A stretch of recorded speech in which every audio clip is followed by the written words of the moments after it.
And welcome to RTF Sports Talk. I am the leader of the pack today, Michael Buckhaster, joined always with my man, my brother from another mother, Grand Hefe, a.k.a. Billy Hatton, a.k.a. the Bee's Knees. Billy, how you doing today, man?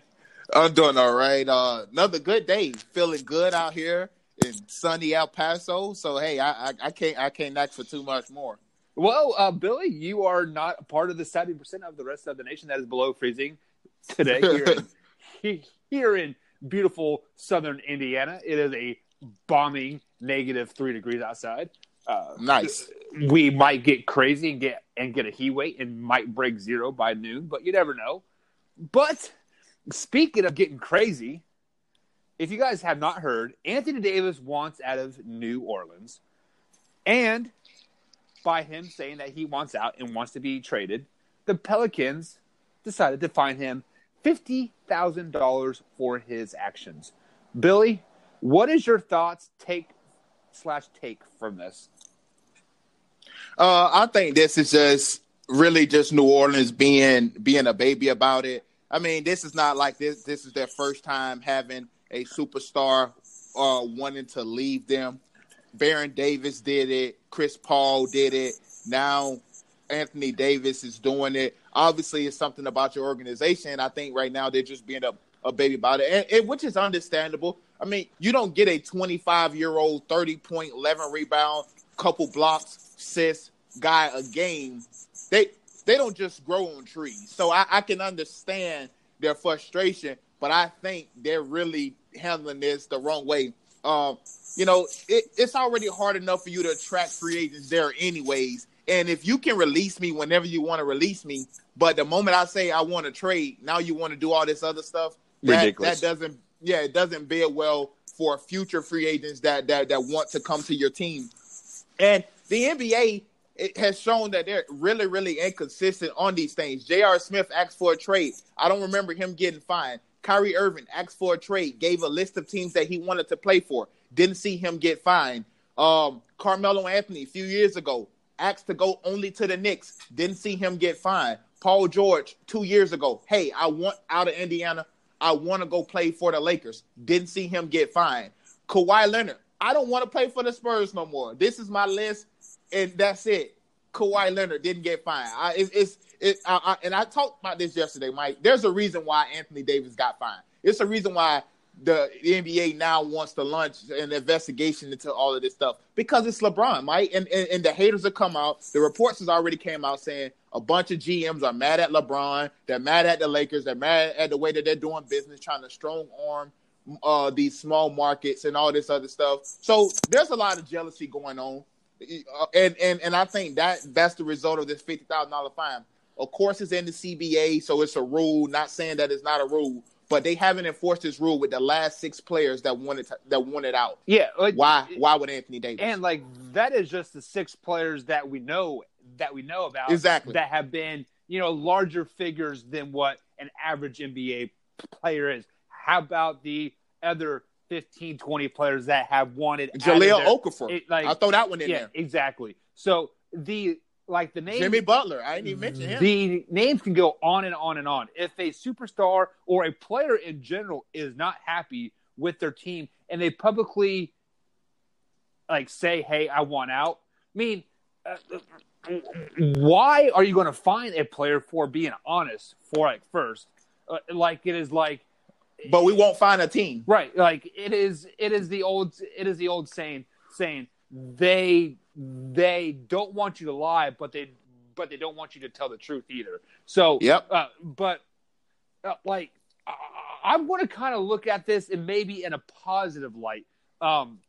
Maybe the NBA is tired of these quote unquote super teams. Maybe they are trying to break those super teams apart to where there's more parity in the NBA. So because let's be honest, the last 3 seasons, the NBA playoffs have been pretty boring.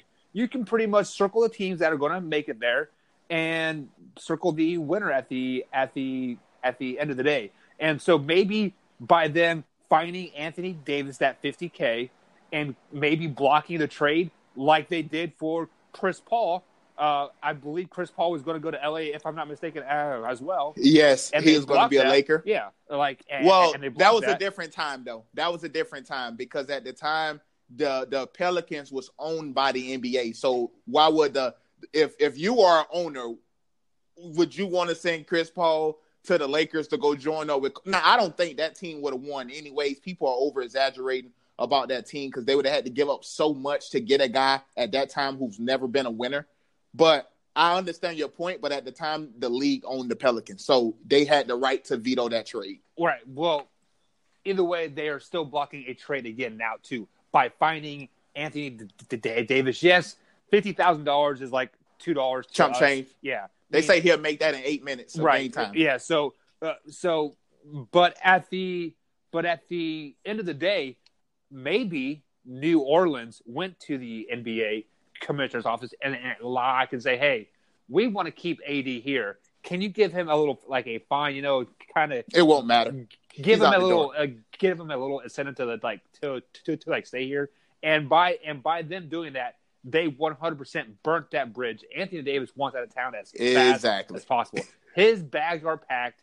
If he does not get traded by the deadline, look for an injury to pop up. Oh, well, he's already dealing with one right now. Right. but let's say he has to have surgery. That's coming, Mike. That's coming. It is going to get really nasty, really, really quick if they don't trade him ASAP.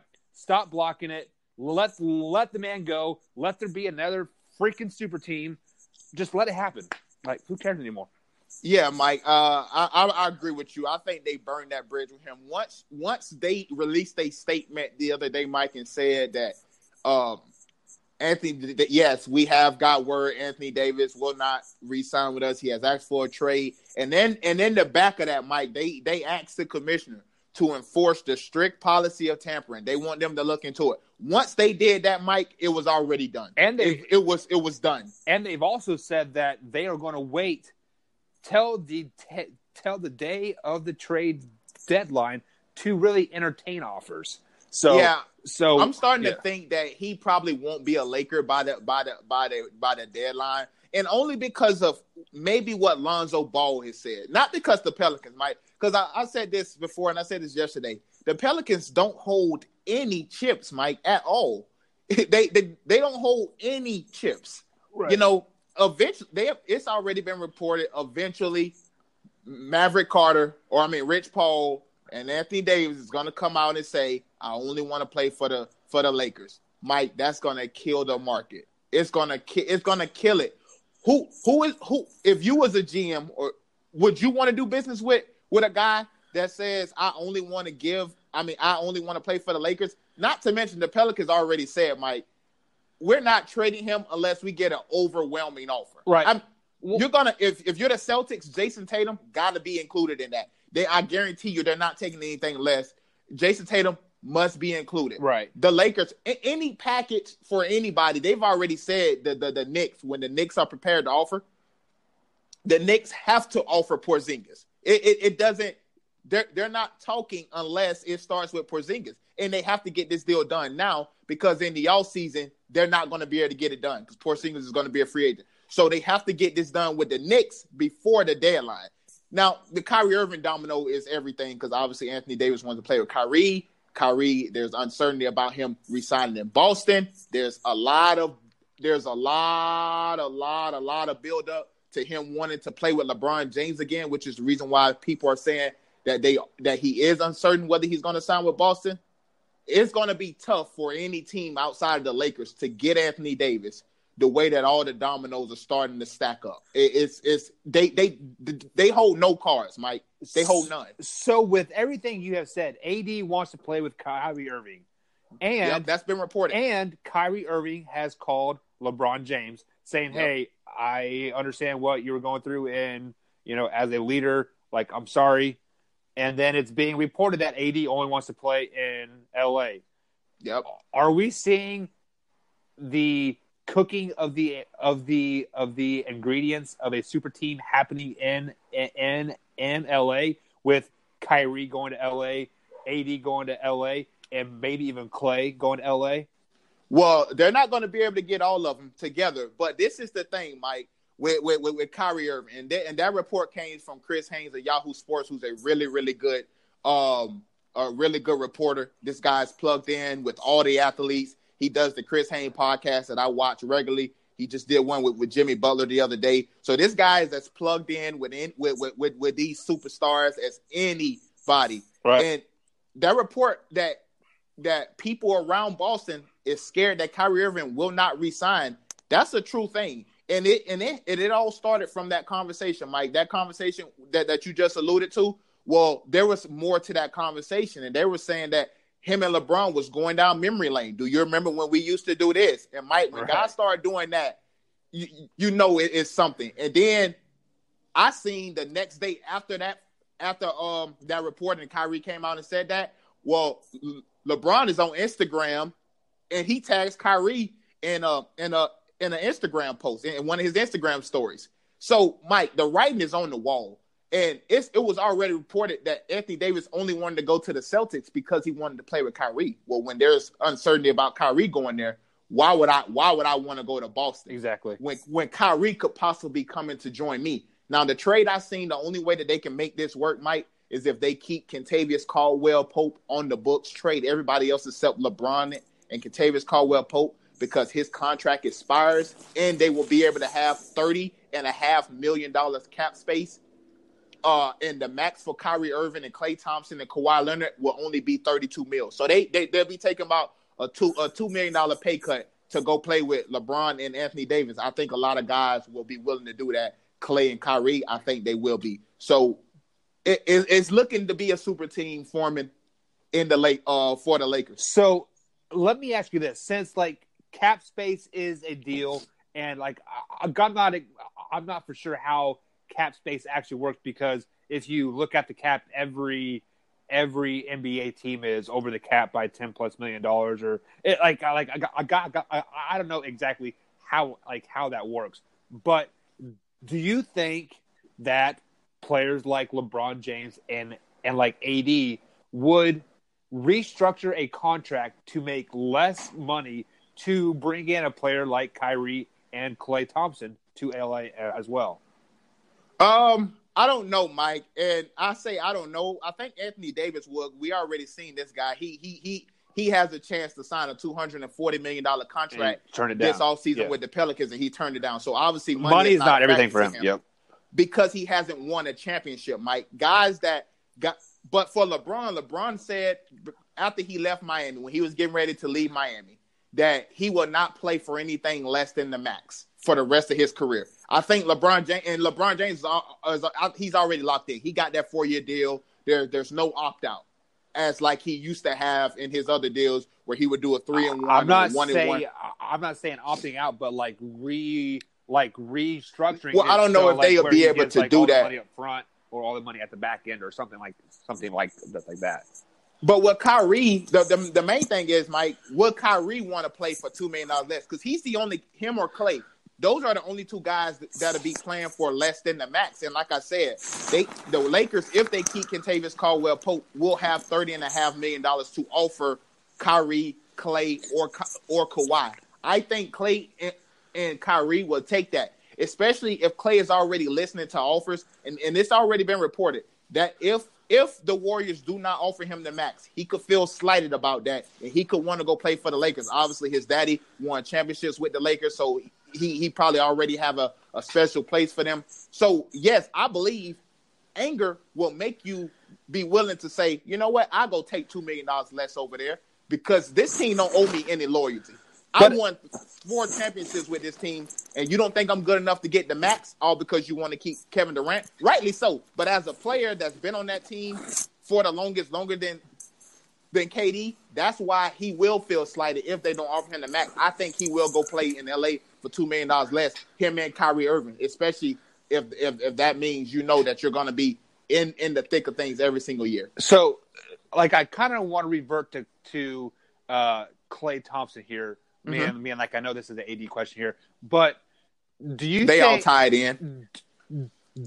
Do you think Klay Thompson will ever have because if you think about this, Klay Thompson, if he were to go to LA and they win a championship, that team would be considered a super team as well.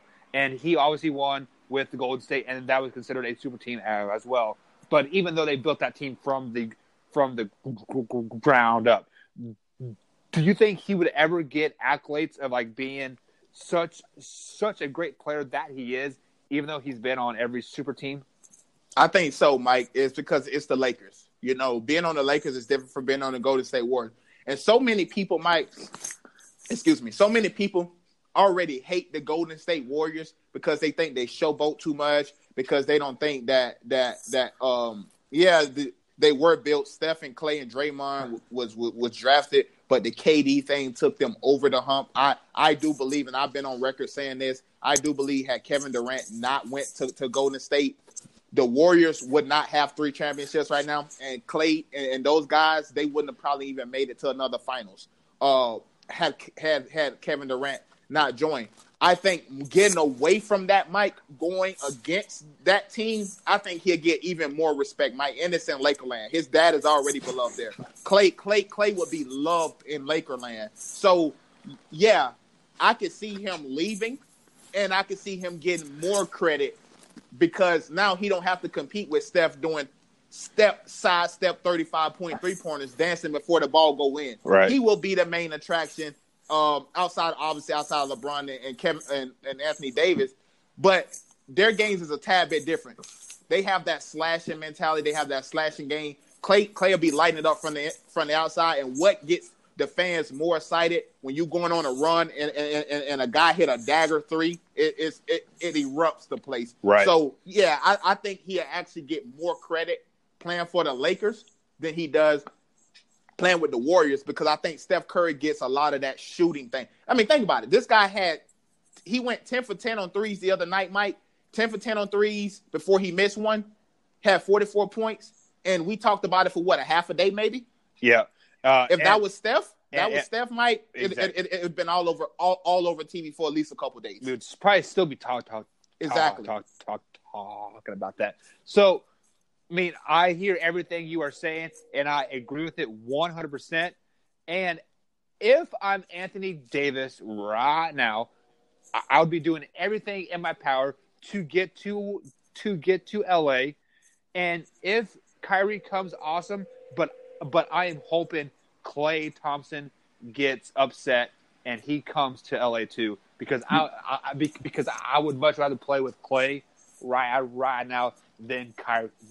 I don't know about that. I think Kyrie is more dominant, and me personally, I would rather Kyrie, and I would rather Kyrie because Kyrie is more assertive. Now, Kyrie is more of a ball hog, but I think going back to a LeBron, I think that'll kind of help him understand stuff. And when you need a big bucket, you know, I don't think you're calling on Klay Thompson. Yeah, you would probably run a set for him to get him to, you know, to shoot it, you know, coming off a screen or something. But Kyrie is the ultimate X factor. Mike, give him the ball, Mike, and just watch him work.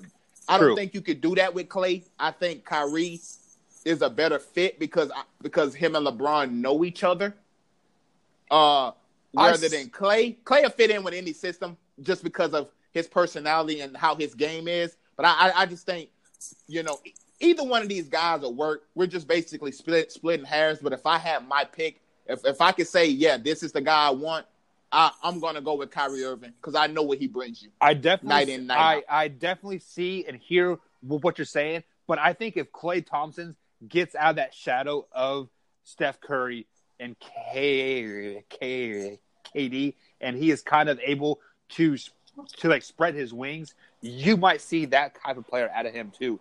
Be a little bit more assertive and be more clutch in those big time shots. But well, we'll just have to see. Trade deadline to see if Anthony Davis go to the Lakers will be February 7th. If not, then there's going to be a sweepstakes in the offseason, which I think that's probably what it's going to come to. But we'll just have to see. Let's move on to our brand new segment that we got here on the show.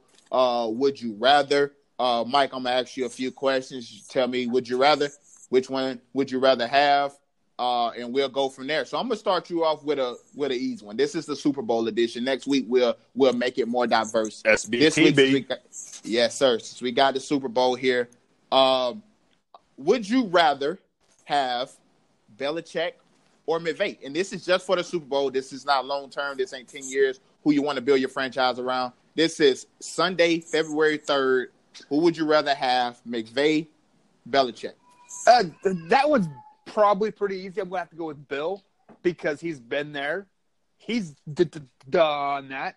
And he has shown that he can put me in the situations to win the game, even when I'm the underdog, even though the team knows we are going to run a 5-yard slant, knowing that they can't stop it. I'm going to keep running the same play over and over and over. I put my trust in Bill simply just because of the experience. Yeah, I know Bill Belichick is the better coach, but I always say this one thing, and I'm going to step to the NBA real quick. I always say I don't think anybody could beat the Warriors in a 4-game series, but if you give me the best of the best and I got one game, I'm probably going to lean more towards the other way. That's the same for this game. I know Bill Belichick is great, best coach I've ever seen in my entire life, but in this game only, I'm going to go with Sean McVay. Ooh. And they always say, it's better to be lucky than to be good. I think they were lucky in that Saints game to be here, Mike. But this team is really, really good. Not saying that they're gonna win. Not saying that McVay will outcoach Belichick. But I'm just saying I like Sean McVay in this matchup with his offense against that defense. I think you are kind of foreshadowing a little bit here to your picks, aren't you?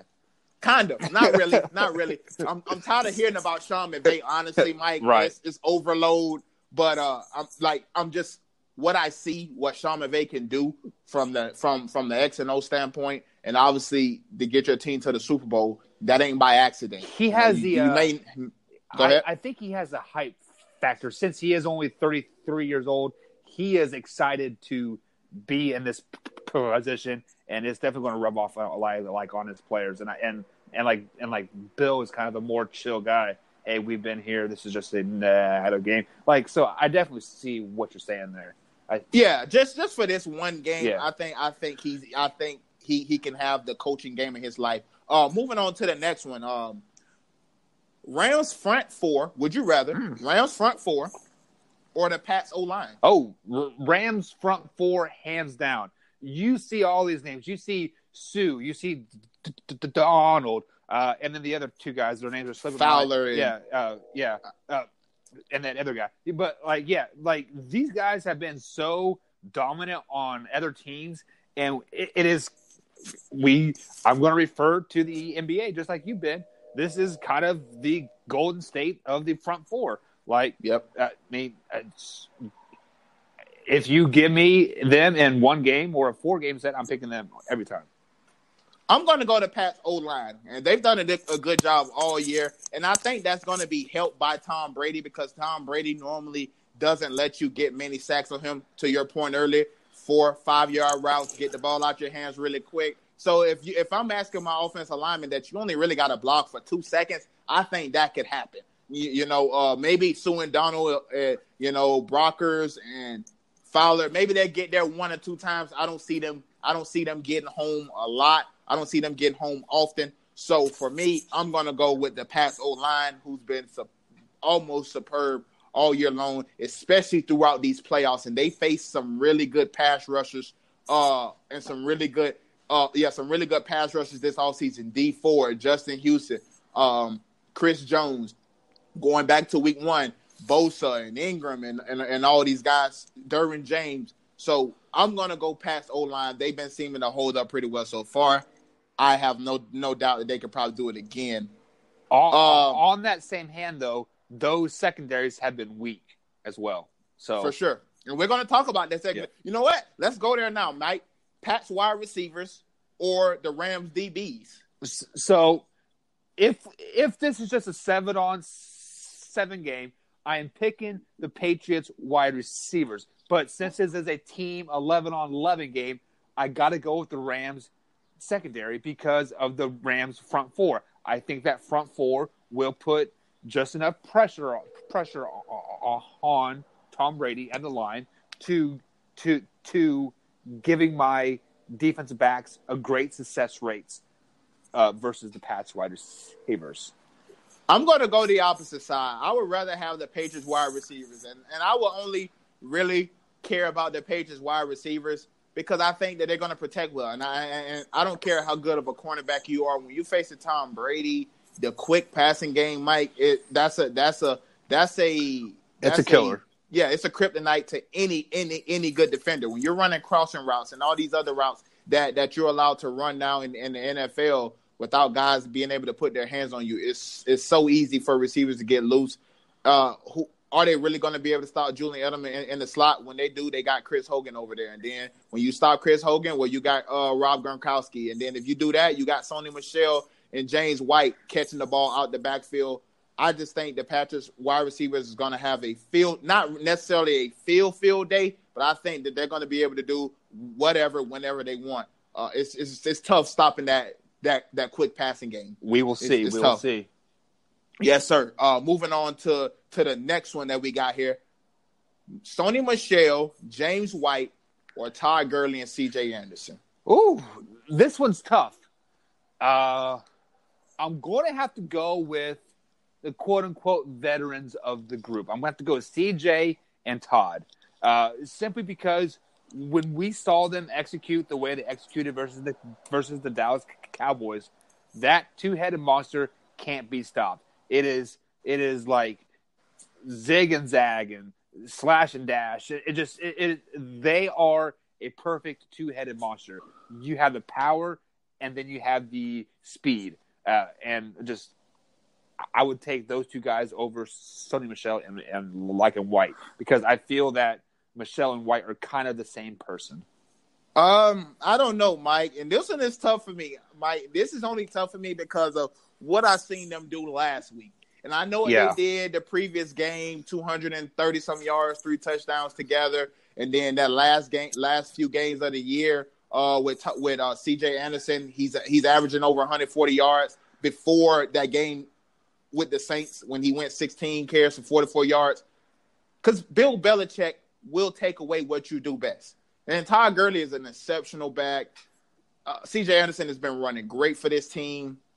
I'm just going to go with James White and James White and Sony Michel, just because they've been doing it this postseason, the whole entire postseason. They did it against the Chargers. They did it against the Chiefs. What make me think they won't do it against one of the worst run fronts in the NFL? I'm gonna go with James White, who should have been Super Bowl MVP that got robbed and they gave it to Tom Brady. I get it. No argument here. Sony Michel, who's averaging over 20-some carries this postseason, 2 touchdowns a game. I'm going to go with the hot hand, the hands that haven't cooled down yet. So give me James White, give me Sony Michel.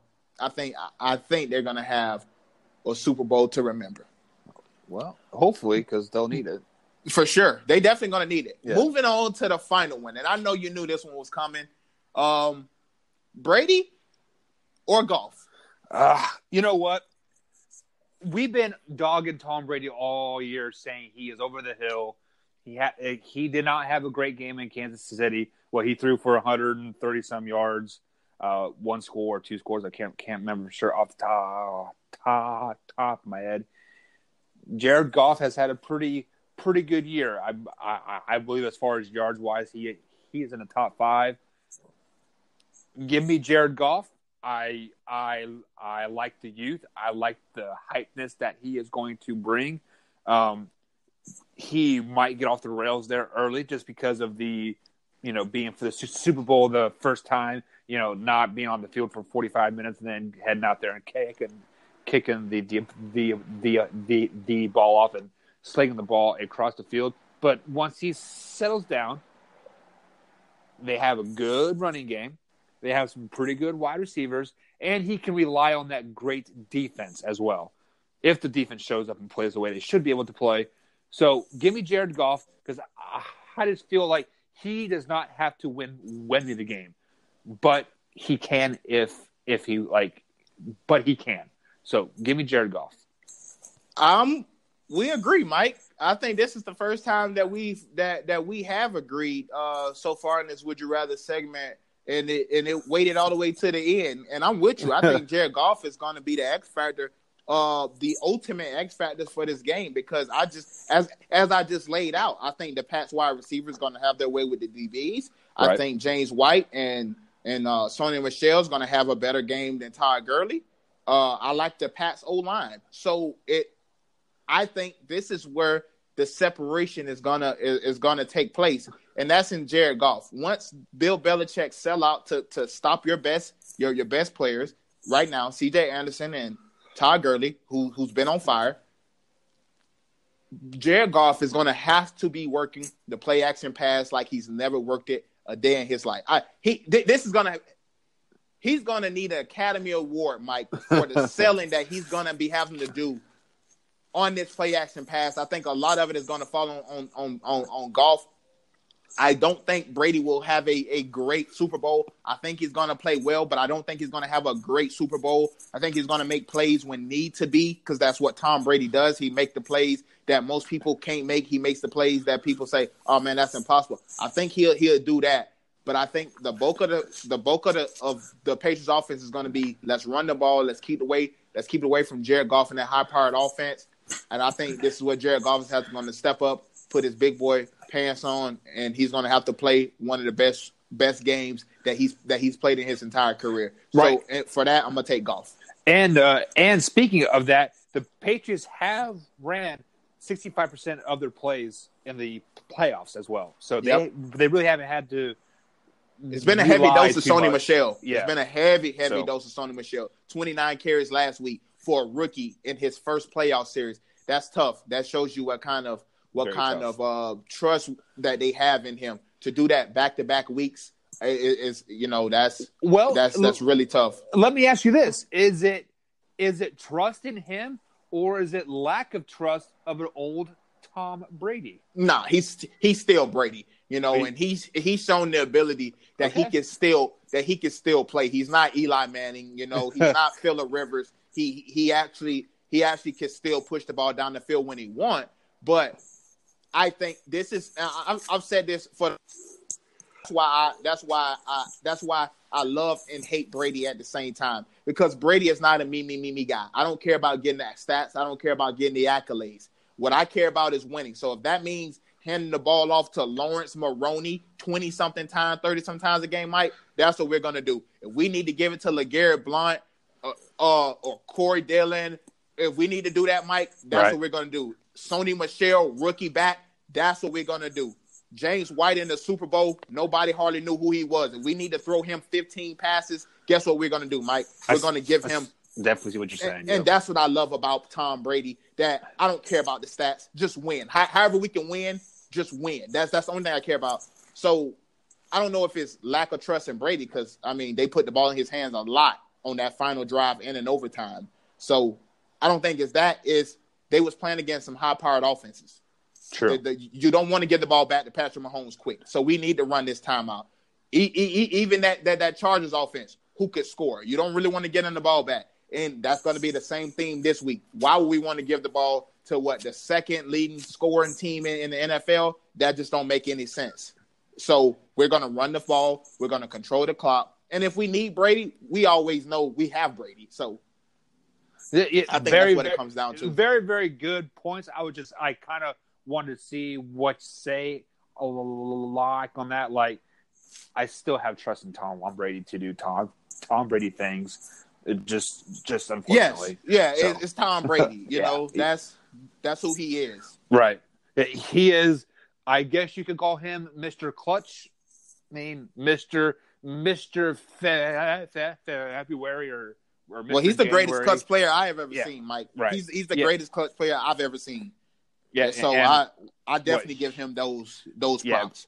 Yeah, definitely agree with everything that you're saying there.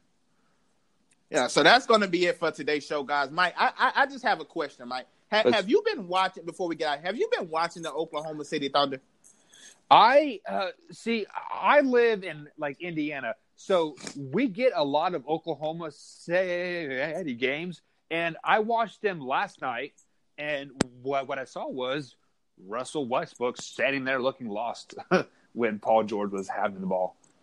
Well, that's a good thing because that means Paul George is taking over, and that's my point, Mike. You know, a lot of people are talking about Westbrook and how he's been shooting bad, but Westbrook has always been a volume shooter. He's never shot a great percentage. But what Russell Westbrook is doing, Mike, for the third straight season in a row, people say, "Oh, he's out there selling out to get rebounds and he's selling out to get assists." But do you know how hard it is, Mike, to average a triple-double for 3 straight seasons, Mike? Repeat that is average a triple-double. Average a triple-double for 3 straight seasons. And he's still averaging that triple-double right now, Mike. And it looked like he's going to get it again. And he makes it look so easy, Mike. And people talk about him, but this is a really, really hard feat. And I don't think a lot of people are giving him the credit that he deserves with some of the top point guards in the league. This guy comes out and work hard every single day. He gives you 100%. He's fun. He's obviously a great teammate. If Paul George didn't want to leave OKC to go to LA, he stayed in Oklahoma City instead of going to LA where he's from. That shows you what kind of guy Russell Westbrook is. That's all I wanted. I just wanted to point out what Russell Westbrook has been doing, because a lot of people sit there and talk bad about him, but what this guy's doing is truly amazing. I get what Harden doing, you know, but he gets phantom calls all the time. So his point totals are really tilted. This guy's coming out here every week doing a triple-double. And you guys have to understand that he is getting those on assists as well. So a triple-double is points, assists, you know. So in three statistical categories, he's getting 10 plus in those. And 10 assists, so that means he is trying to get his teammates involved. They are scoring the points. So he's doing something right. And he plays defense, Mike. Yeah. He plays defense. You know, he does it all, Mike. I think outside of Lonzo Ball and Rondo, and I still would give the edge to Westbrook, he's the best rebounding point guard in the NBA. Oh, hands down. At 6'3". At 6'3". He's not a big guy. So what he's doing, need to give him some respect. Paul George has been having an absolute year to never forget. Put some respect on his name. Yeah, he's definitely in the MVP conversation. But I love Russ, and I hate seeing people, talk bad about this guy when all he does is go out there and give you his all every single game that he plays. That's going to be it. Mike, you want to take us out of here? Tell them where they can find us. Hey, guys, we are on iTunes, Spotify, Google Podcasts, Speaker, Stitcher, CastBox. We are up on YouTube starting on Monday. Billy's beautiful face and my ugly mug will be live on YouTube. Be sure to go ahead and check this out. Go ahead and subscribe to RTF Sports Talk as well. Give us a ranking, preferably 5 stars, not 5 stars. We get it. It's cool. But let us know why, and then put #troll, because you're just trolling us at the end of the day. Exactly. We out. So, go Noles. Go Chiefs.